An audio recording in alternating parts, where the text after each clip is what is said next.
पुण्यातील साहित्य, संस्कृती आणि कला क्षेत्रात थोडं वेगळं काही करावं या उद्देशानं मी आणि माझे पती नितीन जळूकर आम्ही विदिशा विचार मंच ही संस्था 2017मध्ये सुरू केली, स्थापन केली.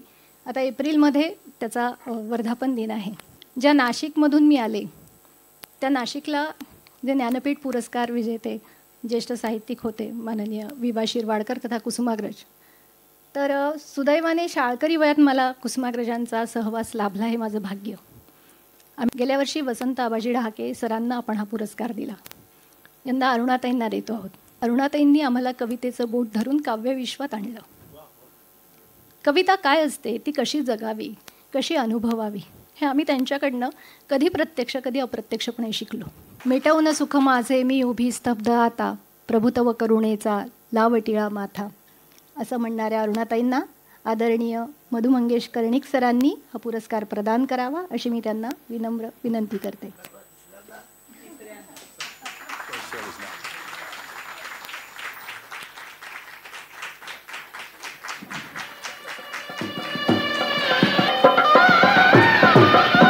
ताईंनी आपलं मनोगत व्यक्त करावं अशी मी विनंती करते. म्हणजे मला तर असं वाटतं की यांना कधी आपण मॅडम वगैरे म्हणतच नाही, ते आपल्या ताईच आहेत. व्यासपीठावरचे आदरणीय आणि अतिशय प्रेमाचे लाडके आज 94 वर्षांचे आहेत मधुभाई, आणि मी त्यांची मुलगी आहे असं म्हणत या वयातही ते मुंबईहून उठून इथे आलेले आहेत. ते काहीही नाही बोलले आणि नुसता हो तेच सांगते मी की ते होय ते म्हणाले की ती माझी मुलगी आहे, त्यामुळे तेवढ्यासाठी ते मुंबईहून इथे आले हेही माझ्यासाठी खूप आहे. त्यामुळे मधुबाईंनी खरं म्हणजे मला 3ऱ्या वेळेला आत्ता हा पुरस्कार दिलेला आहे. चैत्रबन पुरस्कार मला त्यांच्या हस्ते मिळालेला आहे. आणि मधुबाई, तुम्ही प्रतिष्ठानचे कुसुमाग्रज प्रतिष्ठानचे ज्या वेळेला अध्यक्ष होतात त्यावेळेला मी प्रतिष्ठानची सदस्य होते. साहित्य संस्कृती मंडळाचे ते जेव्हा अध्यक्ष होते त्यावेळेला मला इतर काय काय कामं होतील म्हणून मी नाही म्हटलं त्या मंडळावर काम करायला. आणि मग मधुबाई एका कार्यक्रमात भेटले आणि मला म्हणाले, का गं नाही म्हणालीस? मी म्हटलं मधुबाई खूप काम आहेत. मला म्हणाले ते काही चालणार नाही, अध्यक्षांनी आग्रह केल्यामुळे मी राजीनामा परत घेते आहे असं लिही आणि परत ये. आणि मी त्यांच्यासाठी परत गेले होते. ते जेव्हा रत्नागिरीला साहित्य संमेलनाचे अध्यक्ष होते त्यावेळेला आम्ही अगदी नवीन कविता वाचणारी मुलं होतो.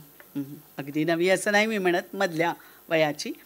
पण विशेषतः नवोदितांना उत्तेजन पुष्कळ वेळा देण्याकडे आपलं लक्ष असतं आणि आपण आवर्जून त्यांची दखल घेत असतो. जे काय ज्याला म्हणू की जे ज्येष्ठच असतात ते सुप्रतिष्ठित असतात आणि त्यांचेही वारंवार सत्कार आणि दखल घेतली जाते. ही जी मधली पिढी आहे ती किती आश्वासक आहे हे सांगत असताना मधुबाईंनी ज्या अनेक मोजक्या तरुण किंवा मधल्या फळीतल्या लेखकांची नावं घेतली होती, कवींची, त्यावेळेला त्यांनी आवर्जून माझा काहीही तसा संबंध आणि सहवास नसतानासुद्धा मधुबाईंनी माझ्या नावाचा उल्लेख केला होता जो मला आज आठवतो. त्यामुळे आज त्यांच्या हातून हा पुरस्कार मिळणं ही माझ्यासाठी खूप आनंदाची गोष्ट आहे. विदिशा विचार मंचचा उल्लेख मधुबाईंनी माझ्याजवळ बोलताना केला की ही धडपडणारी तरुण मुलं आहेत आणि खूप चांगलं काम करणारी आहेत. मलाही असं वाटलं की ममता इतकी लहान असताना मी तिला पाहिलेली आहे आणि तिचा भाऊही काही फार मोठा नव्हता ज्या वेळेला त्यांनी दिवाळी अंक सुरू केला तेव्हा. पण मला असं वाटलं एखाद्या गावातलं वातावरण सृजनशील ठेवण्यामध्ये, सांस्कृतिक जगामध्ये एक नव्या प्रकारची उत्तेजना, एक नव्या प्रकारचं चैतन्य हे निर्माण करण्यामध्ये तिथली जी तरुणाई सामील असते त्याच्यामध्येही मुलं होती.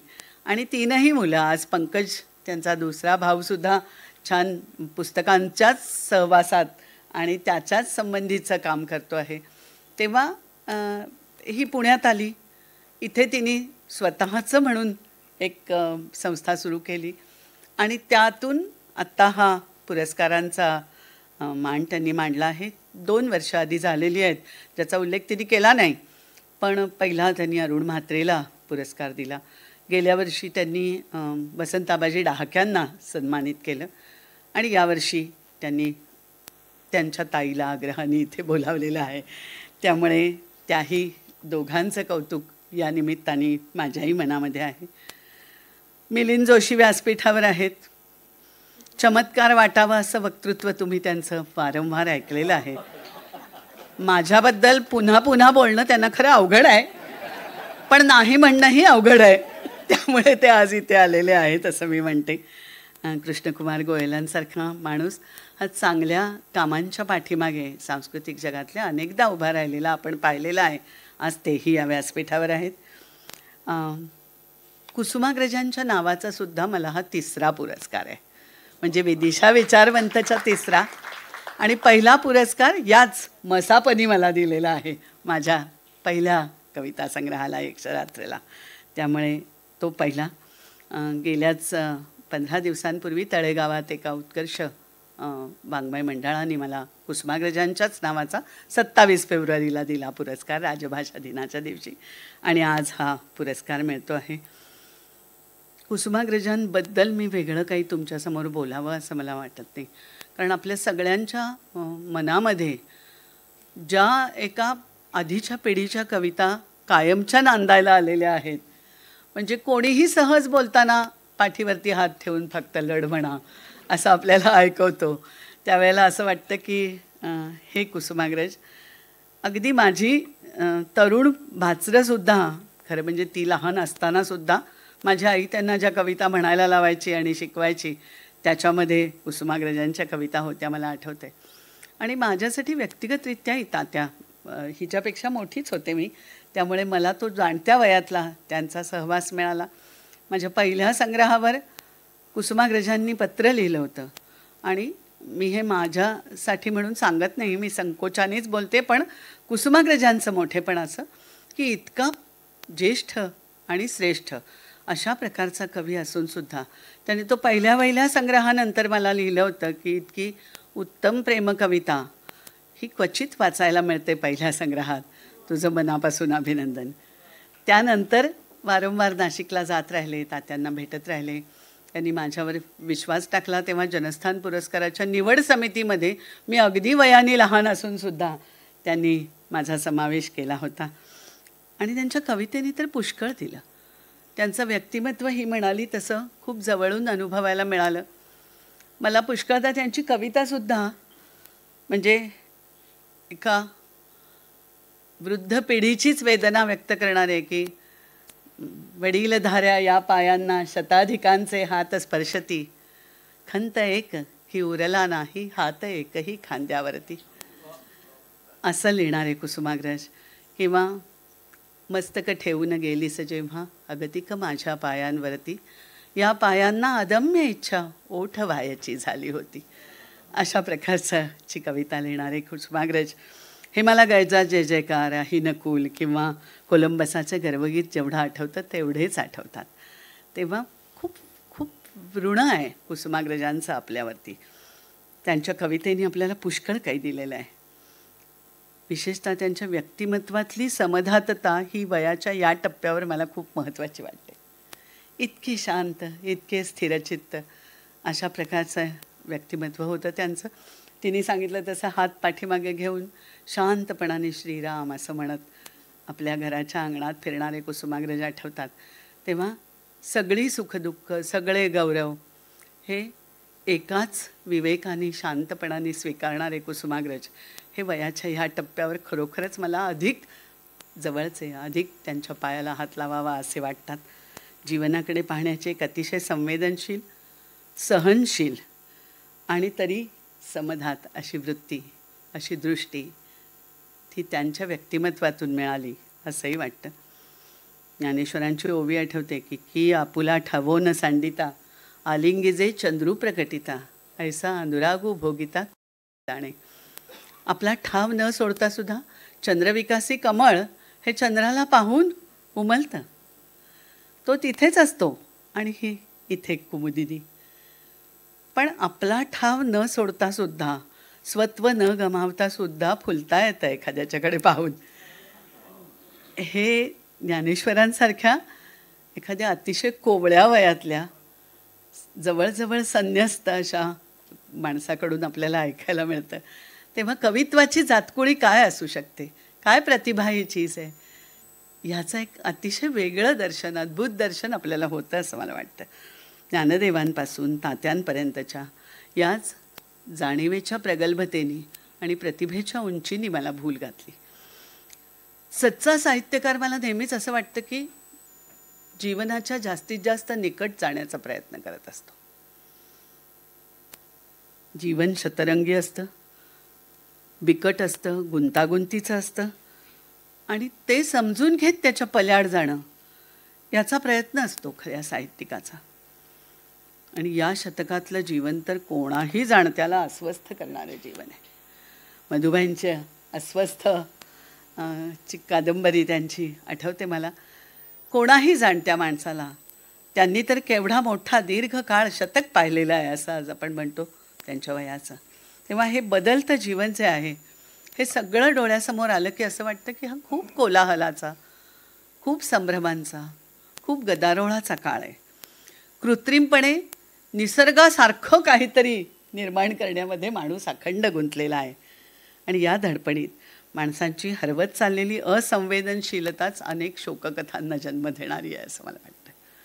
साध्या माणसांना लागलेली ओलाव्याची, तृप्ततेची, निरागसतेची ओढही याचमुळे वाढत चालली आहे की एकीकडे सतत आपण काहीतरी कृत्रिम निर्माण करून पाहतोय जे अगदी खऱ्यासारखं आहे.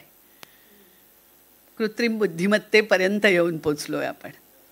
आणि ते कसं आपल्या बुद्धीसारखंच काम करतं आहे असं काहीतरी आपण निर्माण करतो आहे. पण आपल्या बुद्धीचं काय, आपल्या विचारशीलतेचं काय, आपल्या भावनाशीलतेचं काय. तेव्हा हे जे आपला भावकोश आणि आपली बुद्धिमत्ता, आपली प्रतिभा या सगळ्याच्याकडे पुन्हा एकदा आपल्याला वळवणारं काय आहे तर ती कला आहे असं लक्षात येतं. प्रत्येक गांभीर्याने आपल्या माध्यमामध्ये उतरलेला कलावंत जो आहे तो या युगाच्या दडपणाचा भार वागवतो आहे, पण तरीसुद्धा माणूस म्हणून जगण्यातला जिवंतपणा शाबूत ठेवण्याची धडपड पण करतो आहे. जगण्यावरचा विश्वास वाढवणारं काहीतरी आपल्या हातात लागावं आणि ते आपण इतरांच्या समोर ठेवावं याची धडपड करतो आहे. मला सीताकांत महापात्रांसारख्या चिंतक कवीची आठवण होते. त्यांचं बोट धरून म्हणावंसं वाटतं की आपण विज्ञान आणि तंत्रज्ञानाच्या प्रगतीबरोबर आपले बौद्धिक आणि भावनिक विकास, त्यातले शोध, त्यातला विस्मय आणि कल्पकता यांचे आयाम मात्र गमावत चाललो आहोत. भाषेची ताकद काय असते याचा अंदाज घेणं आपल्याला महत्त्वाचं वाटत नाही आहे का? आज अभिजात भाषा म्हणून मराठीचा गौरव करताना एका बाजूला आपण हे आपल्या डोळ्यासमोर दिसणारं जे आहे वास्तव त्याच्याबद्दलची हळहळ व्यक्त करतो आहोत की मराठी शाळा बंद पडल्या आहेत, पण दुसऱ्या बाजूला सर्वसामान्य माणसांची मराठी भाषा ही पण कुठेतरी हरवत चाललेली आहे. तिची अवस्था काय झालेली आहे हे आपल्या लक्षात आणून द्यावंसं वाटतं. आणि दुसरं, मी आत्ता लेखक म्हणून म्हणते, कवी म्हणून म्हणते की आपल्या भाषेच्या ताकदीचा अंदाज घेणं हे का आपल्याला अगत्याचं वाटत नाही आहे. भाषेतली अक्षय शब्दसंपत्ती आहे, तिची वाकवळणं आहेत, तिची सूचकता आहे, तिच्या अंगभूत लयी आहेत, यांची ताकद पुरेशी वापरली जात नाही आहे असं आज आपल्याला नाही का जाणवत आहे. आम्हा लेखक कवींच्याकडून शब्दात व्यक्त व्हायची फार घाई होते असं मला वाटतं. आणि त्या घाईमध्ये आपण थांबायचं विसरलो आहे, भाषेकडे जाणीवपूर्वक पाहायचं आणि तिच्या सामर्थ्याचा आणि सौंदर्याचा साक्षात्कार घडवणारं काहीतरी आपल्या हाती लागावं याच्यासाठी प्रयत्न करायचे. हे होत नाही. काहीतरी सुचलं आणि लिहून टाकायचं, पुस्तकं यायची भराभर, अशी घाई होती आहे का आपली? म्हणजे मला असं वाटतं की बोरकरांची कविता आठवते मला, मधुबाई. आतल्या एकांत डोही गाता आता डुंबतो, अर्थ शब्दांचा उदेता विस्मयाने थांबतो. असं जे विस्मयाने थांबणं आहे भाषेच्या बाबतीत ते होत नाही आहे का? रामदास तर वारंवार आठवणारे आहेत. ऐकता अंतरी घेता क्षणक्षणा विचारिता, हळूहळू हळूहळू होते पावते सुखसंगती. तेव्हा हे सगळं हळूहळूच होत जाणार आहे. जे आतमध्ये पाझरणारे त्याचे पुरेसे अर्थ लावणं, त्याच्यावर पुरेसं चिंतन करणं. बाह्याकार केला अधिक, परी तो अवघा लौकिक, येथ पाहिजे मुख्य एक अंतर्निष्ठा. सुदैवाने घरातून मला अण्णांकडून जी मिळाली तीही अंतर्निष्ठा मिळाली. बाहेरच्या जगाचं वजन आपल्याला जे समाधान मिळतं त्याच्यापेक्षा अधिक नाही आहे. आंतरिक समाधान महत्त्वाचं आहे. आपण ते लिहितो ते आपल्याला समाधानकारक वाटतंय का, आणि मग त्या समाधानाचा शोध घेताना बाहेरच्या लौकिक गोष्टींचं वजन हे आपोआप कळत गेलं. आणि ही अंतर्निष्ठा त्यांच्यामुळे कविता अगदी खरं म्हणजे कोवळ्या वयामध्ये मला भेटली.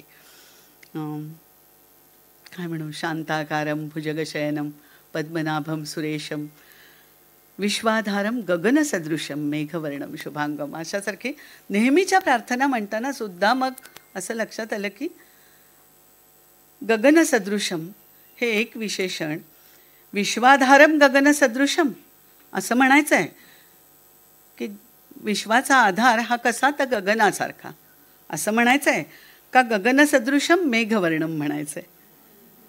दोन्हीकडे लागतं आहे. तेव्हा एकेका विशेषणात अर्थाचे अनेक पदर गुंफण्याची शक्ती जी भाषेची आहे तिच्याकडे अगदी सुरुवातीपासूनच्या काळामध्ये लक्ष गेलं. बदलणारी वृत्त आणि चित्रदर्शी वर्णनं असं म्हणत रामरक्षेकडे पाहिलं गेलं. माझी आई फार तिचं पाठांतर छान होतं, स्मरणशक्ती उत्तम होती आणि तिला शिकायचं होतं, पुढे नाही शिकता आलं, पण ती हुशार होती खूप. आणि काम करता करता ती मेघदूताचा उल्लेख आत्ता विदिशाने, म्हणजे विदिशाच म्हणते तिला मी, ममताने केला. तर खरंच असं आहे की ती मग काम करता करता म्हणायची. मेघदूत पाठ होतं तिचं, गंगालहरी पाठ होत्या, आणि आपण उंबऱ्यावर बसून मी तिचं ऐकत असायची आणि ती काम करता करता हे सगळं म्हणत असायची. ते पाठांतर आपोआप होत गेलं. भाषेला वळण म्हणजे शब्दांचं वळण जिभेला लागतं, उच्चार तुमचे स्वच्छ होतात, स्मरणशक्ती एक अतिशय सुंदर तऱ्हेने तुम्हाला वाढवता आपोआप विकसित होत जाते. मधुबाईंनी आत्ता त्यांच्या कवितांचं पुस्तक हे मौज प्रकाशनातर्फे नवीन प्रकाशित होतं आहे. मला फार आनंद होतो आहे. या वयामध्ये मधुबाईंच्या कविता आता आपल्या हातामध्ये येणार आहेत, आणि त्याची प्रस्तावना लिहिताना वृत्तछंदात्मक कवितेची कैफियतच त्यांनी त्या निमित्ताने मांडली आहे. आणि नुसती ती कैफियत मांडता मांडता नव्या कवितेवर फुली नाही मारलेली. हे पण तुम्ही जेव्हा पुस्तक वाचाल तेव्हा तुमच्या लक्षात येईल की अरुण कोलटकरांपासून मर्ढेकरांपासून अनेक कवींच्या कवितांचा इतका सुंदर आस्वाद मधुबाईंनी घेतलेला आहे. आणि तरी देखील हेच भाषेचं मी आत्ता म्हटलं तसं की अनेक प्रकारचं सामर्थ्य आहे जे आपण गमावत चाललो आहे की काय याच्यावर त्यांनी बोट ठेवलेलं आहे. पण मला सुदैवाने आई अण्णांमुळे हा भाषेचा समृद्ध पैस मिळाला. शब्द कसा प्रसरणशील असू शकतो हे समजलं. साधी कीर्तन, आमच्या अण्णांचे मित्र होते वाळिंबे काका, ते म्हणायचे तर लक्ष जायचं असं की नवनीर दसम असं म्हणताना नवनीत प्रिय नवल विनोद विहारी, त्या अनुप्रासांची गंमत जी होती त्याच्यातली ती लक्षात आली. 25वीपर्यंतचा काळ असा कवितेने धुंदावण्याचा काळ होता. तोंडपाठ होत्या अनेक कविता, पाठवायच्या त्या कविता अशा आपल्या हातामध्ये होत्या. त्यामुळे अक्षरशः तो 20-25पर्यंतचा काळ म्हणजे एखाद्या भक्तिणीने धूप आपल्यावर हे करावा आणि आपण मंत्र भरलं जावं तशा प्रकारे ती कविता, म्हणजे कवितेखेरीज म्हणजे आयुष्याचं दुसरं नाव कविता असतं तरी चाललं असतं. सुदैवाने ती धुंदी न उतरताही कविता अधिक खोलपणाने समजायला लागली. आयुष्याने आपल्याला जर हळूहळू अनुभवाने शहाणं केलं तरच हे शक्य होतं असं लक्षात आलं. आणि मग आपलं आयुष्य जोडून घेता घेता त्या कवितेशी आपण तिच्यामधून व्यक्त होण्याच्या वाटा शोधत गेलो, सापडत गेल्या असं माझ्या लक्षात आलं. म्हणजे बुडत्याचा पाय खोलात हे चांगल्या अर्थाने लक्षात आलं. आणि मग नरेश मेहतांसारख्या कवींनी एका म्हटलेलं ते पुढे लक्षात आलं की शब्दांवर थांबू नका, शब्द म्हणजे शिडी असतात फक्त, तेव्हा आत डोहात उतरा, कविता तिथे आहे. तेव्हा त्या डोहात उतरण्याच्या शिड्या म्हणून शब्दांच्याकडे पाहता आलं आणि शब्दांच्या मधल्या अधांतरात सुद्धा कविता असू शकते हेही लक्षात आलं. हे सगळं अभ्यासातून सुरू झालं. दुसऱ्या बाजूला इतिहास पुराणांचं निर्गुढीकरण म्हणजे डिमिस्टिफिकेशन, ज्याला अधिक सोप्या मराठीत म्हणायचं तर आपण ते सुरू झालं. ते एका बाजूला गद्यलेखनातून सुरू झालं, दुसऱ्या बाजूला सातत्याने कवितेतूनही सुरू झालं. मग रुक्मिणीविषयी लिहिलं गेलं, जनाबाईविषयी लिहिलं गेलं कवितेमधून, आणि अनयाविषयी, राधेविषयी लिहिलं गेलं. आणि मग या सगळ्यामधून माणूस म्हणून या सगळ्यांच्याकडे आजच्या काळाच्या आणि वयाच्या बिंदूवरून परत पाहण्याची एक प्रक्रिया सुरू झाली. आपल्या कवितेचं हे थोडं वेगळं वैशिष्ट्य होत चाललं आहे असंही तेव्हा लक्षात आलं. मला कळतं की हा सगळा काळ जो आहे हा माणसांसाठी जे कृत्रिम निर्माण होतं आहे त्याचं महत्त्व वाढवणारा आणि प्रत्यक्ष माणसांचं मात्र अवमूल्यन होत चाललेलं आहे असा काळ आहे. सुखाचं रहस्य अनियंत्रित उपभोगात आहे असं समजणाऱ्या माणसांचा समूह वाढतो आहे. आणि या काळात माणसाच्या माथ्यावरचं खुजं आभाळ उंच होत गेलेलं पाहण्याची आणि तसं उंच नेत जाण्याची शक्ती कवितेमध्ये आहे. या विश्वासाने जी पिढी लिहित राहिलेली आहे त्याच्यामधली मी एक आहे. मी एवढंच म्हणेन शेवट की विश्वासाने, याच विश्वासाने लिहित राहणं, माणसांच्यावरचा विश्वास, जिवंत माणसांच्यावरचा विश्वास कायम शाबूत ठेवत नातेसंबंधांचा शोध त्यासाठी घेत पुढे जाणं, ही गोष्ट निष्ठेने करत राहण्याची. त्यासाठी तुमचं कौतुक आणि तुमच्या शुभेच्छा या सोबत घेते. मधुबाईंसारख्यांचे आशीर्वाद माझ्या माथ्यावर आहेत यासाठी स्वतःला भाग्यवान समजते आणि थांबते. पु ल देशपांडे यांच्यानंतर ज्यांचा भाई म्हणून साहित्य विश्वात आदराने आणि गौरवाने उल्लेख केला जातो ते भाई मधु मंगेश कर्णिक. माऊलींनी ज्ञानेश्वरीमध्ये आता अभिनव वाग्विलासिनी जे चातुर्यार्थ कला कामिनी ते श्री शारदा विश्वमोहिनी नमिली मी या असं म्हटलं आहे. त्यातला अभिनव वाग्विलासिनी हा शब्द चपखलपणे ज्यांना लागू पडतो त्या डॉक्टर अरुणा ढेरे. खरं तर दातृत्व असा विषय निघाला की कर्णाचं नाव पुढं केलं जातं, पण सांस्कृतिक विश्वात त्या दातृत्वाचं ज्यावेळेला उल्लेख निघतो त्यावेळेला ज्यांचं नाव पुढे येतं ते कृष्ण म्हणजे कृष्णकुमार गोयल. आणि साहित्य विश्वाविषयी ज्यांना ममत्व वाटतं आणि ज्यांच्याकडे बघितल्यानंतर आणि त्यांचे उपक्रम पाहिल्यानंतर साहित्य विश्वाचं क्षेमकुशल होईल असा असं एक आश्वासन मिळतं अशा ममता कल्याणी. खरं तर नितून जळूकराचं आडनाव हे जळूकर न ठेवता मायाळूकर ठेवायला पाहिजे होतं असं मला. तर असा एक सुंदर योग आज या ठिकाणी जुळून आलेला आहे. खरं तर तात्यासाहेब शिरवाडकर हे मराठीतलं प्रतिभेचं एक उत्तुंग शिखर आहे. म्हणजे एकीकडे कवितेच्या प्रांतामध्ये केशवसुतांच्या ओजस्वितेचा वारसा आणि नाटकाच्या क्षेत्रामध्ये गडकरी आणि शेक्सपियरच्या तेजस्वितेचा वारसा ज्या प्रतिभासंपन्न मराठी माणसांनी समृद्ध केला असं तात्यासाहेबांचं व्यक्तिमत्व. म्हणजे तात्यासाहेबांनी त्यांच्या तरुण वयामध्ये ध्रुव मंडळ नावाची रविकिरण मंडळासारखी कवींची एक संस्था सुरू केलेली होती. नंतर मंडळी इतस्ततः विखुरली गेली आणि मंडळही काळाच्या ओघात पडद्याआड गेलं. पण तात्यासाहेबांची कविता आढळ ध्रुवाप्रमाणे मराठी साहित्य विश्वामध्ये टिकून राहिली असे तात्यासाहेब. खरं तर कलावंताच्या जीवनातून त्याची कला वजा केल्यानंतर खाली उरतं ते फक्त माणूसपण. तर त्यांच्या कविते इतकंच त्यांचं माणूसपण देखील विलोभनीय होतं. म्हणजे रोजीरोटीचा सवाल तसा रोजचाच आहे, कधी फाटकाच्या आत तर कधी फाटकाच्या बाहेर आहे.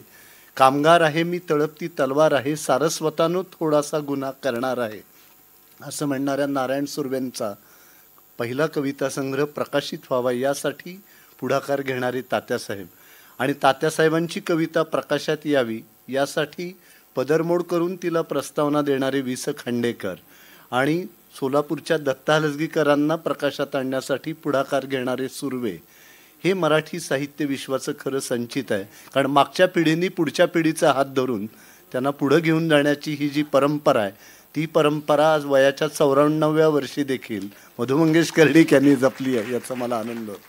खरं तर नारायण सुर्वेंनी एक विलक्षण प्रसंग त्यांच्या लेखामध्ये लिहिलेला आहे की कविता संग्रह प्रकाशित झाला पण तात्यासाहेबांचं लक्ष इतकं की सुर्व्यांचा रवींद्र नावाचा मुलगा शिवाजी विद्यापीठामध्ये लेखनिक म्हणून काम पाहत होता आणि एक दिवस तात्यासाहेबांचं सुर्व्यांना पत्र गेलं की तुमच्या मुलासाठी मी मुलगी शोधून ठेवली आहे. तर सुर्व्यांनी पत्र लिहिलं, कविता करता प्रस्तावना देता हे ठीक आहे, पण हा नवा उद्योग तुम्ही कधीपासून सुरू केलेला. तर त्यांनी सांगितलं की माझ्या परिचयातली मुलगी आहे आणि मी ती शोधून ठेवली आहे. शेवटी सगळे सुर्वे कुटुंबीय नाशिकला आलं आणि तात्यासाहेबांनी हेरून ठेवलेली ती मुलगी पाहण्याचा कार्यक्रम झाला. सगळ्या गोष्टी आता निश्चित होत आहेत अशी वेळ आली आणि मनामध्ये शंकेची पाल चुकचुकली आणि मग मुलीकडच्यांनी विचारले की सुर्वे नक्की कोण. आता या प्रश्नाचं उत्तर खरोखरीच देता येण्यासारखं नव्हतं. तर तात्यासाहेब म्हणाले की सुर्वे हा तात्यांचा दत्तक पुत्र आहे असं सांगा आणि या लग्नाला जर काही अडचण येणार असेल तर नाशिकमध्ये साखरपुडा करा, मी स्वतः स्वागतासाठी दारावरती उभा राहील की जेणेकरून तुम्हाला कोणी विचारणार नाही की सुर्वे कोण आहेत. हे तात्यासाहेब.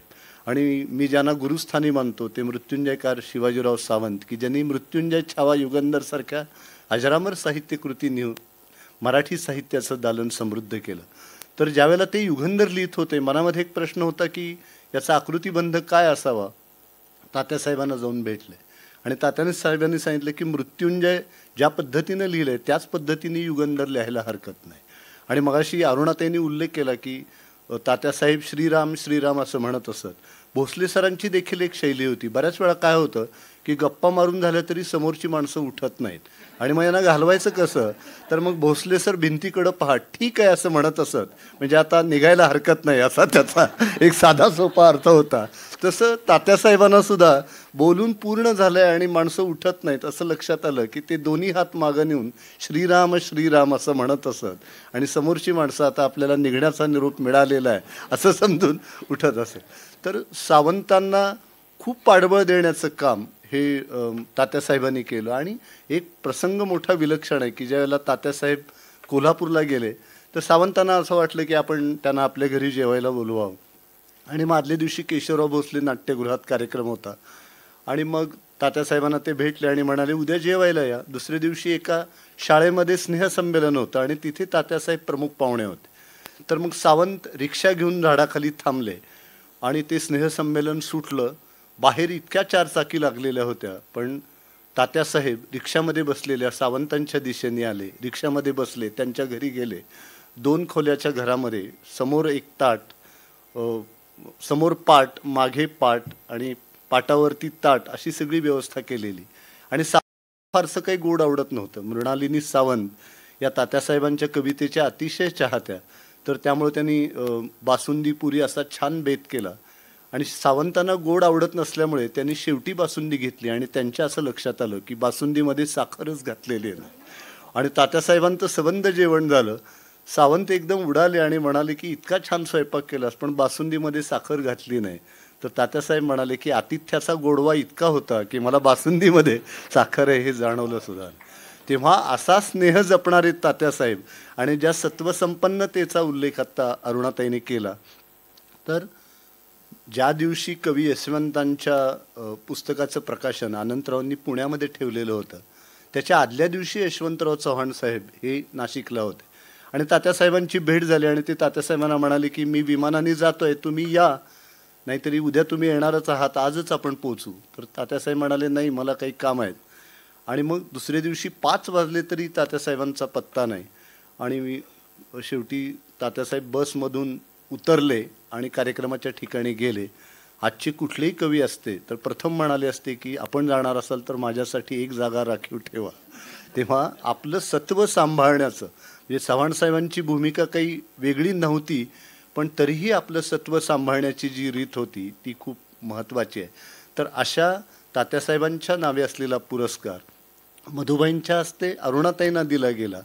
हा तेजानी तेजाचा केलेला सन्मान आहे असं मला वाटतं. आणि मुळामध्ये अरुणाताईंना ही जी सगळी कविता आलेली आहे ती त्यांच्या वडिलांच्यापासून आलेली आहे. म्हणजे डॉक्टर राचिम ढेरे यांना आपण संशोधनाचं शिखर असं म्हणतो आणि ते मुळामध्ये कवी प्रकृतीच आहे. म्हणजे ध्येयपथावरती ही त्यांची कविता सह्याद्री मासिकामध्ये फार पूर्वी प्रकाशित झाली होती आणि भाऊबीज नावाचं खंडकाव्यही त्यांनी लिहिलेलं होतं. आणि रविकिरण मंडळाच्या धर्तीवरती सविता मंडळ नावाचं एक काव्यमंडळही त्यांनी काढलं होतं. पण अण्णा पुन्हा संशोधनामध्ये रमले आणि मग वीणा पुस्तक धारिणी, नवरसाची मंदाकिनी असं ज्या सरस्वतीचं वर्णन आपण करतो, तिला एक प्रश्न पडला की अण्णांच्या कवितेचं करायचं काय. तर तिने अण्णांच्या अंगणामध्ये एक कवितेचं झाड लावलं. ते डॉक्टर अरुणा ढेरेंच्या रूपाने ते झाड ढेऱ्यांच्या अंगणामध्ये, पण त्याची फुलं मात्र महाराष्ट्रभर आपल्याला पडताना दिसतात. तर ज्या वेळेला अरुणाताईंना तात्यासाहेबांच्या नावे आज पुरस्कार दिला गेला, तर दोघांच्या कवितेमध्ये मला अनेक साम्य जाणवतात. पहिलं म्हणजे इथली माती, माणसं आणि संस्कृती ही तात्यांच्या कवितेमधली जीवनद्रव्य आहेत आणि त्याच जीवनद्रव्यांनी अरुणाताईंची कविता समृद्ध केलेली आहे. हे दोघांना जोडणारं पहिलं महत्त्वाचं सूत्र आहे असं मला वाटतं. दुसरी महत्त्वाची गोष्ट म्हणजे तात्यासाहेबांनी त्यांच्या कवितेमधून अंधाराच्या जागा दाखवल्या, पण निराशेचे सूर कधीही आळवले नाहीत. म्हणजे कोसळणीच्या कथा सांगताना उभारणीची उमेद थोडीही कमी होणार नाही. कशाचा आई भिजविसी डोळे, उजळ तुझे भाल, रात्रीच्या गर्भात उद्याचा असे उशक्काल, किंवा अशी हटाची अशी तटाची उजाड भाषा हवी कशाला, स्वप्नांचे नवगेंद गुलाबी अजून फुलती तुझ्या उशाला, अशीच असते यौवन यात्रा शूल व्यथांचे उरी वाहणे, जळत्या जखमावरी स्मितांचे गुलाब पाणी शिंपित जावे, जखमा द्याव्या जखमा घ्याव्या पण रामायण कशास त्याचे, अटळ मुलाखत जर अग्निशी कशास कीर्तन हवे दुरासे, उदयाद्रीवर लक्ष उद्यांची पहाट मंथर जागत आहे, लाख रवींचे गर्भसुखाने तुझ्याच साठी साहत आहे. तर हा जो एक सकारात्मकतेचा धागा आहे तो मला त्यांच्या कवितांमधलं एक साम्यस्थळ म्हणून त्याचा आवर्जून उल्लेख केला पाहिजे. आणखी एक महत्त्वाची गोष्ट म्हणजे दोघांची कविता ही प्रतिमा आणि प्रतीकांच्या अभयारण्यामध्ये हरवलेली आपल्याला अजिबात दिसत नाही. म्हणजे अरुणाताईंची कविता आपल्याला वाचल्या क्षणी सभागृहातच कळते आणि तात्यासाहेबांची कवितासुद्धा त्याच कारणाने लक्षामध्ये राहते. हे फार महत्त्वाचं. आणि दुसरं म्हणजे या दोघांनी आपल्या काव्यधर्माशी कधीही प्रतारणा केली नाही. म्हणजे आधुनिक मराठी कवितेचे जनक म्हणून आपण केशवसुतांचा उल्लेख करतो. केशवसुतांचं सगळ्यात मोठं योगदान कुठलं असेल तर त्यांनी काव्याची भाषा आणि गद्याची भाषा यातला भेद नाहीसा केला आणि सुधारकांचा विचार मराठी कवितेमध्ये आणला. मी आणि आम्ही हे शब्द प्रथम केशवसुतांच्या कवितेमध्ये आले आणि तिथून पुढे काव्यभान, सामाजिक जाणीव आणि अलौकिकाची ओढ हे 3 काव्यगुण केशवसुतांच्यापासून ढेऱ्यांच्यापर्यंत आणि पुढे सगळ्या कवींच्या पुढे पाझरत गेले. अगदी कवी अनिलांची कविता असेल की रविकिरण मंडळाच्या कवितेला आलेलं आवर्त त्यांनी आपल्या कवितेतून दूर केलं. दुसरीकडे बोरकरांनी निसर्ग आणि प्रेम हे 2 विषय कधीही सोडले नाहीत आणि एकीकडे गरजा जय जयकार क्रांतीचा सारखी कविता लिहित असताना काढ सखे गळ्यातील तुझे चांदण्यांचे हात असं सांगणारे कुसुमाग्रज. तर त्यांनी आपल्या काव्यधर्माशी कधीही प्रतारणा केली नाही. ते सूत्र मला अरुणाताईंच्या कवितेमध्ये दिसतं की आणि शाश्वत मूल्यांची सर्वांग सुंदर पूजा दोघांनी आपल्या कवितेमधून बांधलेली आहे. तेव्हा ज्यांच्या कवितेमध्ये इतकी साम्यस्थळं आहेत तर तात्यासाहेबांच्या नावाचा पुरस्कार अरुणाताईंना मिळाला यामध्ये आश्चर्य वाटण्यासारखं काही नाही.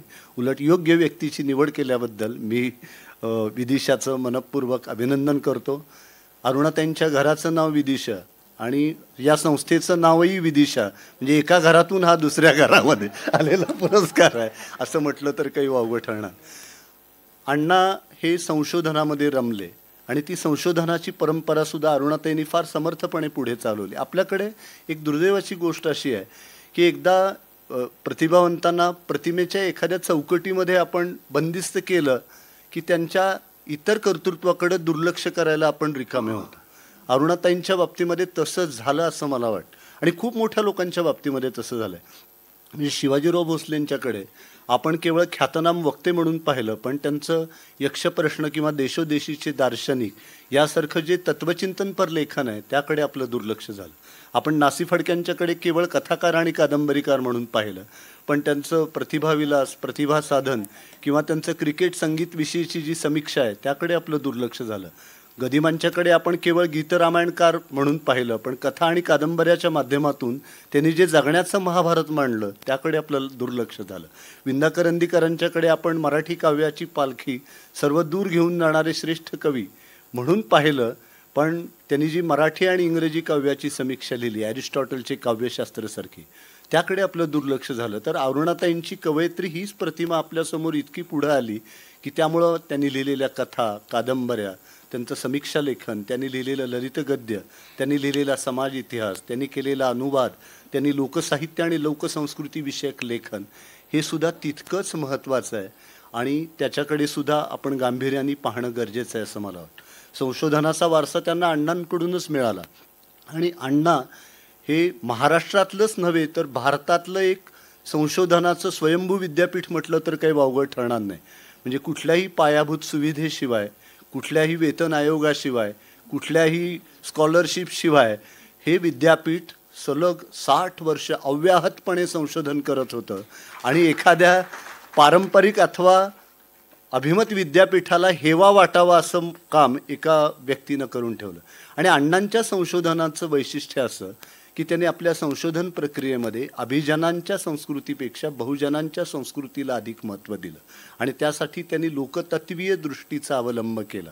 आणि आधुनिक संशोधन पद्धतीचा अवलंब करत असतानाच एकीकडे तत्त्वज्ञान, भाषाशास्त्र, समाजशास्त्र, मानसशास्त्र, स्थलशास्त्र, मूर्तिशास्त्र या सगळ्या ज्ञानशाखांचा आधार त्यांनी घेतला. आंतरविद्याशाखी आणि बहुविद्याशाखीय दृष्टिकोन त्यांच्या समग्र संशोधनामध्ये आपल्याला दिसतो. अण्णांच्या संशोधनाचं वेगळेपण असं की त्यांनी पुढच्या अनेक पिढ्यांसाठी संशोधन विषय निर्माण करून ठेवले. आणि मला अण्णांच्या संशोधनाचं सगळ्यात वेगळेपण हे जाणवतं की महाराष्ट्र संस्कृतीचं भारतीय संस्कृतीच्या व्यापक पटलावर अवलोकन करत असताना अण्णांनी संशोधनाला एक समग्रतेचं भान दिलं.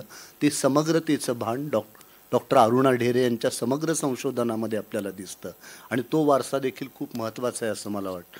आणि त्यामुळे त्यांना मिथकाची वाट ही आदिबंधातून मिळाली आणि पुढे उर्वशी, महाद्वार, कृष्णकिनारा यासारख्या त्यांच्या पुस्तकातून त्यांनी प्राचीन व्यक्तिरेखांचा वेध घेतला आणि वाचकांना संस्कृतीच्या उगमाची त्यांची जी शोधयात्रा आहे तिचं एक विलक्षण दर्शन घडलं. विशेषतः रेणुका असेल, सीता असेल, द्रौपदी असेल या स्त्री व्यक्तिरेखांचा त्यांनी आधुनिक ज्ञानसाधनांच्या आधारे शोध घेतला आणि त्यातून भारतीय स्त्री जीवनाच्या अभ्यासाला एक वेगळं परिमाण मिळालं. 19व्या शतकाचं जे महत्त्व आहे भारताच्या संदर्भामध्ये ते खूप महत्त्वाचं आहे. कारण या शतकामध्ये जेवढी स्थित्यंतरं झाली, मग ते धार्मिक असेल, सामाजिक असेल, राजकीय असेल, सांस्कृतिक असेल, त्या सर्व स्थित्यंतरांचा अभ्यास करत असताना विठ्ठलरामजी घोले आणि त्यांचा परिवार हे पुस्तक किंवा विस्मृती चित्रे यासारखं महत्त्वाचं लेखन करून त्यांनी केवळ समाज इतिहासाच्याच नव्हे तर साहित्य संशोधनाच्या दृष्टीनं काय महत्त्वाचं करता येऊ शकतं याचा एक आदर्श वस्तुपाठ आपल्यासमोर ठेवलेला आहे. आणि आपल्या सांस्कृतिक संचिताचं नवसर्जन करून अलौकिक कलाकृती कशा निर्माण करता येतात याचा उत्तम उदाहरण म्हणून त्यांच्या सीतेची गोष्ट या पुस्तकाकडे आपल्याला पाहावं लागेल. त्या पुस्तकाच्या प्रकाशनालाही मी प्रमुख पाहुणा म्हणून उपस्थित होतो आणि आशाताई बगेंनी फार छान शब्दामध्ये सांगितलं की आपण गोष्टीची कथा केली आणि कथेची पुन्हा गोष्ट करण्याचं काम हे अरुणांनी केलेलं आहे. आणि त्यामुळं या सगळ्या प्राचीन व्यक्तिरेखांचा, त्यांचं दिव्यत्व आणि न्यूनत्व आणि त्यांचं सामर्थ्य आणि मर्यादा या सगळ्यांच्या आधारे शोध घेण्यासाठी जी एक विलक्षण प्रतिभाशक्ती लागते ती त्यांच्याकडे आहे. आणि म्हणजे भारत हा देश असा आहे की या देशातून अध्यात्म आणि श्रद्धा वजा केली तर खाली काय उरेल हे सांगता येणं खरंच कठीण आहे. त्यामुळं सदा सर्वदा देव सन्निध आहे यावरती विश्वास ठेवणाऱ्या आणि देवाच्या सख्यत्वासाठी पडाव्या जीवलगांच्या तुटी सर्व अर्पावे शेवटी प्राण तोही वेचावा या भावनेने परमार्थाच्या वाटेवरती चालणाऱ्या ज्या भारतीय विरागिनी आहेत त्यांचं विलोभनीय दर्शन त्यांनी विरागिनी या पुस्तक म्हणजे हा सगळा पैस आपण बघितला ना की एकीकडे सरोजिनीबाई बाबर की त्यांनी ग्रामसंस्कृतीचा पैस ढंढोळून हे सगळं लोकसांस्कृतिक धन निर्माण केलं आणि त्याचा सामाजिक सांस्कृतिक अन्वयार्थ लावताना मर्मग्राही अभ्यासकांची जी एक पिढी निर्माण झाली की जिच्यामुळे महाराष्ट्र संस्कृतीच्या अभ्यासाला एक वेगळी दिशा मिळाली. ती दिशा मिळवून देणाऱ्या अभ्यासकांच्यामध्ये डॉक्टर अरुणा ढेरे आहेत. आणि त्यामुळं उमाळा आणि गहिवर यांच्या पलीकडे जाऊन लोकसाहित्य आणि लोकसंस्कृतीकडे कसं पाहता येतं हे त्यांनी आपल्याला दाखवून दिलं. आणि संतकृपा झाली इमारत फळा आली, ज्ञानदेवे रचिला पाया, उभारिले देवालया, नामातयाचा किंकर त्याने केला हा विस्तार, एकनाथ जनार्दन ध्वज दिला भागवत, तुका झालासे कळस भजन करा सावकाश असं आपण म्हणतो. पण ज्ञानेश्वरांनी ज्याचा पाया रचला आणि तुकाराम महाराजांनी ज्याचा कळस उभारल्यामुळे ही इमारत तयार झाली, त्या इमारतीतले अनेक चिरे होते ते संत कवयित्रींचे होते. आणि त्यांचं मोठेपण म्हणजे महाराष्ट्रातल्या संत कवयित्रींपासून लल्लेश्वरीपर्यंत सगळ्यांचं मोठेपण हे अरुणाताईने आपल्याला दाखवलं. अरुणाताई वृत्तीने शांत दिसतात, पण सांस्कृतिक जोखीम पत्करणारी लेखिका म्हणून मी त्यांच्याकडे पाहतो. याचं कारण प्रेमातून प्रेमाकडे हे त्यांचं पुस्तक. म्हणजे स्त्री पुरुष नातेसंबंधातली गूढता ही सनातन आहे हे आपल्या सगळ्यांना माहिती आहे. स्त्री पुरुषांमधल्या मैत्रीकडे आजही निखळपणाने पाहण्याची निकोप मानसिकता ही आपल्या समाजामध्ये नाही. आणि स्त्री पुरुषांमधल्या या मैत्रीचा संबंध दरवेळेला लैंगिकतेशीच असतो असं नाही. रक्ताच्या पलीकडच्या नात्याच्या या मैत्रीने अनेकांना सर्जनासाठीच्या नव्या वाटा दाखवल्या, अनेकांची जगण्याची उमेद वाढवली, अनेकांना अध्यात्माच्या पातळीवरती उन्नत करणाऱ्या नव्या वाटा दाखवत परिपूर्णतेकडे घेऊन जाणारे नवे शिखरं दाखवली. आणि हा प्रवास साधा सोपा आणि सरळ नव्हता. त्यापायी अनेकांच्या आयुष्याचं वैराण वाळवंट झालं. तेव्हा या सगळ्या समाजातल्या थोर लोकांनी की ज्यांना समाजाने मोठेपण दिलेलं होतं, की ज्यामध्ये महात्मा गांधी आहेत, स्वामी विवेकानंद आहेत, नामदार गोखले आहेत, अगदी आपल्या बापटांपर्यंत सगळे आहेत, तर ही सगळी मंडळी, सेनापती बापट यांच्यापर्यंत डॉक्टर बाबासाहेब आंबेडकर आहेत, या सगळ्या थोर माणसांनी या कुटुंब आणि समाज यांच्या संदर्भामध्ये या मैत्रीला कसं स्वीकारलं याचं सगळं दर्शन त्यांनी प्रेमातून प्रेमाकडे या पुस्तकामध्ये घडवलेलं आहे. म्हणजे या थोर पुरुषांच्या अति अवघड आणि काय या सगळ्या आंतरसंबंधांचा शोध घेणं ही खरोखरी सांस्कृतिक जोखीम होती. आणि या थोर लोकांच्या मोठेपणाला कुठेही बाधा येऊ न देता अरुणाताईंनी ते जे काम पार पाडलेलं आहे त्याबद्दल खरोखरीच त्यांना सलाम केला पाहिजे असं मला वाटतं. तर महाराष्ट्राला व्रतस्थ ज्ञानोपासकांची जी परंपरा आहे की ज्या परंपरेमध्ये श्रीधर व्यंकटेश केतकर आहेत, इतिहासाचार्य विकार राजवाडे आहेत, त्यानंतर डॉक्टर ब्रह्मानंद कोसंबी आहेत, दुर्गाबाई भागवत आहेत, इरावती कर्वे आहेत, त्या परंपरेमध्ये डॉक्टर अरुणा ढेरे यांनी स्वतःचं स्थान निर्माण केलेलं आहे. आणि अशी लेखिका आज आपल्या समवेत उपस्थित आहे याचा मला अतिशय आनंद होतो. आणि हा पुरस्कारसुद्धा मधुबाईंच्या हस्ते दिला गेला. खरं तर मधुबाईंच्या प्रेमाचा मी अनेक वेळा धनी झालेलो आहे. म्हणजे मी ज्यावेळेला अंतर्नादमध्ये पुस्तक परीक्षणाचं सदर लिहित होतो त्यावेळेला मधुबाईंच्या करूडचा मुलगा या पुस्तकावरती मी लिहिलं आणि त्यांचा फोन आला, पण एक कौतुक करणारं सविस्तर पत्र आलं. 2016 साली मी साहित्य परिषदेचा कार्याध्यक्ष झाल्यानंतर त्यांनी मला मालगुंडला निमंत्रित केलं की जिथे केशवसुतांचं स्मारक आहे. तात्यासाहेबांची एक ख्याती होती, ते स्वीकारलेल्या कार्यक्रमाला जातीलच असं नाही, पण ते मालगुंडला गेले आणि तात्यासाहेब बोलले ते फार मार्मिक आहे. तात्यासाहेब म्हणाले की मालगुंड ही मराठी कवितेची राजधानी आहे आणि ही मराठीची कवितेची राजधानी प्रस्थापित करण्याचं सगळं श्रेय हे मधुबाईंचं आहे. आणि 2016 साली त्या कार्यक्रमाला मधुबाईंनी मला बोलवलं आणि बोलवल्यानंतर कार्यक्रम उत्तम झाला. माझी मुलाखत झाली. एका हॉलमध्ये छान जेवणाचं आयोजन केलेलं होतं. हिरवी गार पानं केळीची, त्याच्यावरती भाताची मूद, पिवळं धमक वरण, तुपाची धार येत होती, फणसाची भाजी आणि उकडीचे मोदक. आणि शेवटी खाणार किती, मधुबाई माझ्या शेजारी बसलेले. आणि मी शेवटी कोकणात असूनही इतका प्रचंड आग्रह पाहून मी थोडा सद्गदित झालो आणि नको म्हणून असा हात पुढं केला. तर माझ्या शेजारी बसलेल्या मधुबाईंनी माझा हात असा बाजूला करत वाढणाऱ्या लोकांना सांगितलं, हा तरुण आहे, ह्याला अधून उतकीचे मोदक तुम्ही वाढा. तर असं हे प्रेम आहे. आणि ते असा निर्मळ स्नेह हे मिळणं खरोखरीच म्हणजे भाग्ययोग असल्याशिवाय ते वाट्याला येणं खरोखरीच कठीण आहे. तर आज आपल्या लाडक्या मुलीचा वडिलांच्या हस्ते सन्मान होत असताना धाकट्या भावाला तो क्षण अनुभवण्यासाठी व्यासपीठावरती उपस्थित राहिलं याविषयीचा आनंद व्यक्त करतो आणि आपली रजा घेतो. म्हणजे मला दुसऱ्या कवींच्या सुद्धा खूप छान कविता आठवत होत्या, पण आता नाही, आपल्याला वेळ नाही आहे तेवढा. मी माझ्या 3 कविता वाचते. करुणाष्टक शेवट वाचते. नवे निराळे होण्यासाठी असं कवितेचं नाव आहे. आता भागणार नाही नुसता कवितेत रुजवून कोवळ्या गवताचा वास. नुसत्या शब्दांमधून फुलाफांद्यांना बहर आणून चालणार नाही. आता भागणार नाही नुसता कवितेत रुजवून कोवळ्या गवताचा वास. शब्दांमधून फुलाफांद्यांना बहर आणून चालणार नाही. तसा सतारीच्या तारांमधून वळत निघेलही एखाद्या चिमण्या गाण्याचा स्वर लोभस, किंवा रंगाच्या एखाद्या चपळ फटकाऱ्यातून धावत निघेल टपोर डोळ्यांचं हरिण पाडस. हे जरी खरं असलं तरी पुरे ठरणार नाही. चित्रासाठी, गाण्यासाठी, नवनिराळं होण्यासाठी श्वासा इतकंच निकडीनं टिकवावं लागेल रान, बाहेरचं आणि आतलंही. नांगरावी लागतील शेतं आणि अडवावं लागेल पाणी, जमिनीवरचं आणि आतलंही. असाव्या लागतील पाणथळ जागा आणि गवती कुरणं. असावी लागतील झाडं, मायाळू फांद्यांवर फळाफुलांसकट पाखर घरटी सांभाळणारी. आणि असावी लागतील माणसंही, पाण्यासाठी, प्राण्यांसाठी, झाडांसाठी, गाण्यांसाठी जीव धरून राहणारी. असावी लागतील माणसं, पाण्यासाठी, प्राण्यांसाठी, झाडांसाठी, गाण्यांसाठी जीव धरून राहणारी. स्वतःमधून वाढता वाढता दुसऱ्यासाठी जगणारी असावी लागतील माणसं.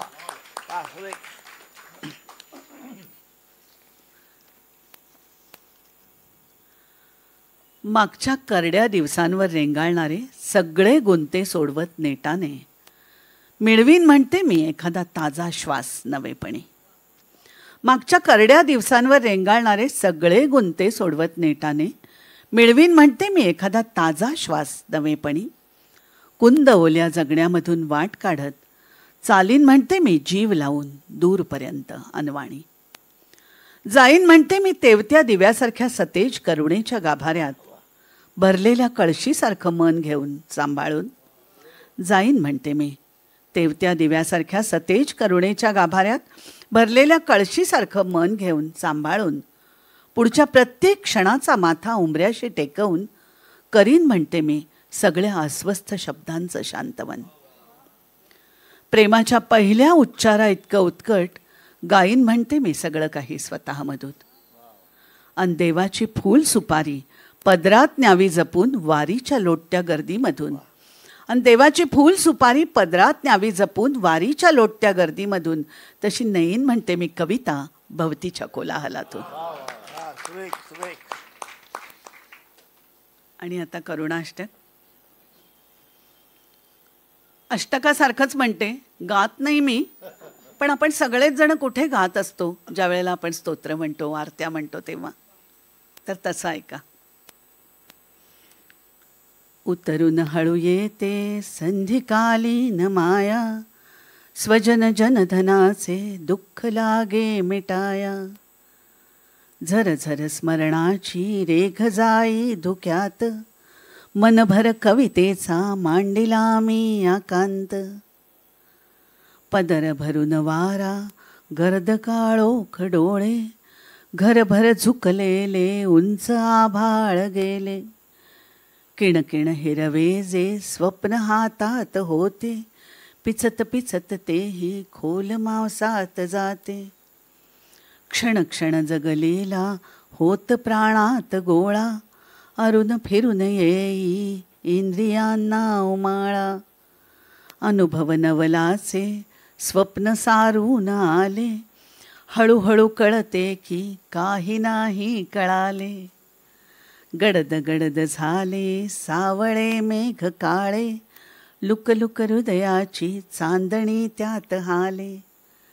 सगुण म्हणून घ्यावे शब्द तेही रिकामे, अवघड मन त्याचे दुःख कोणास ठावे. नितळ गगन पात्री लागता चंद्र ज्योती, कितीक हरवलेले छंद भेटून जाती. खळबळ हृदयाची दाखवावी कुणाला, झडून झडून पाखे अर्थ राहे उशाला. झिरमिर क्षितिजाचे काठ जाती भिजोनी, अडत वळत वाहे संथ काळोख पाणी. बहरून घळलेल्या लक्ष तारा जळात, लवलव रचनेचा बंध ये नामनात. पद पद खुडताना कोण सायास व्हावे, गुणगुण करताना कान गाणे जुळावे. सहज सुचून जावे कोवळे मर्म काही, तरल्याशी अवस्था काय भाग्यात नाही. मिटवून सुख माझे मी उभी स्तब्ध आता, अपरिमित कृपेचा रेटिळा लाव माथा. अपरिचित उदासी खोल प्राणात जागो, प्रभुतव करुणेचा दीप शब्दात लागो. प्रभुतव करुणेचा दीप शब्दात लागो.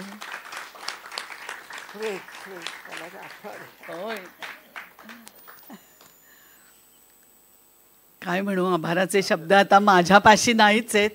आज मी जे ऐकलं आणि अनुभवलं ते तुमच्या सगळ्यांच्या साक्षीने आहे.